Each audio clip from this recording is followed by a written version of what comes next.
आजकल हमारे देश के अंदर एक ट्रेंड चला है कि कुछ भी हो जाए, हर चीज़ का जिम्मेदार कौन? Nitin Gadkari, transport minister. मुझे कॉमन बात समझ में नहीं आती है कि जिस एथेनॉल के ऊपर तुम लोग इतना चिल्ला रहे हो, ठीक है, उसका जीएसटी, उसका वेट टैक्स, उसका एक्साइज टैक्स, सीजीएसटी, एसजीएसटी, ये टैक्स किसके पास जाता है? तुम उसको तो गाली देते नहीं हो, सिर्फ नितिन गडकरी गाली दे रहे हो। क्यों? क्योंकि उनको ही इज़ अ सॉफ्ट टारगेट। और एज पर माई व्यू, हाँ, it is my personal view, कि Nitin Gadkari is a potential PM candidate for upcoming election. Well educated है। अब मुझे उनकी सबसे अच्छी बात मालूम क्या लगती है? बीइंग ए मुस्लिम, वो साफ साफ ओपनली बोलते, भाई मैं चड्डी वाला हूँ, मैं आरएसएस वाला हूँ, तुमको अगर मुझे वोट देना है तो दो, नहीं देना है तो मत दो।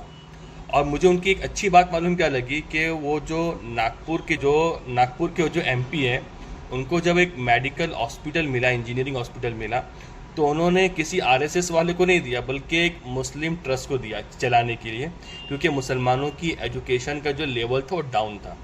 और उन्होंने कभी हिंदू मुस्लिम कभी नहीं किया।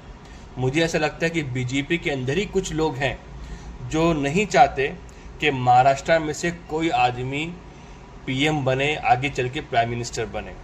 तो मैं तो यही कहना चाहूँगा कि नितिन गडकरी साहब को टारगेट करना बंद करो।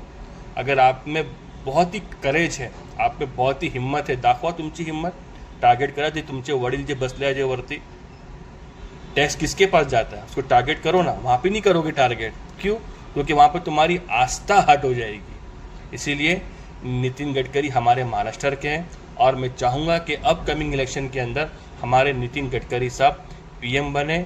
और बीइंग ए मुस्लिम, दो ही इज़ फ्रॉम आरएसएस, दो इज़ ओपनली सेज कि भाई मैं चड्डी वाला हूँ, मैं तो चाहूँगा कि नितिन गडकरी साहब जैसा आदमी, वेल एजुकेटेड, जो फंड खुद कलेक्ट करे, खुद शेयर्स बनाए और खुद मार्केट के अंदर उसको डिस्ट्रीब्यूट करे, ऐसा आदमी जो फंड की यूटिलाइज ना करे गवर्नमेंट का, बल्कि अपने फंड से रोड बनाए, मैं तो चाहूँगा कि नितिन गडकरी साहब आगे चल कर हम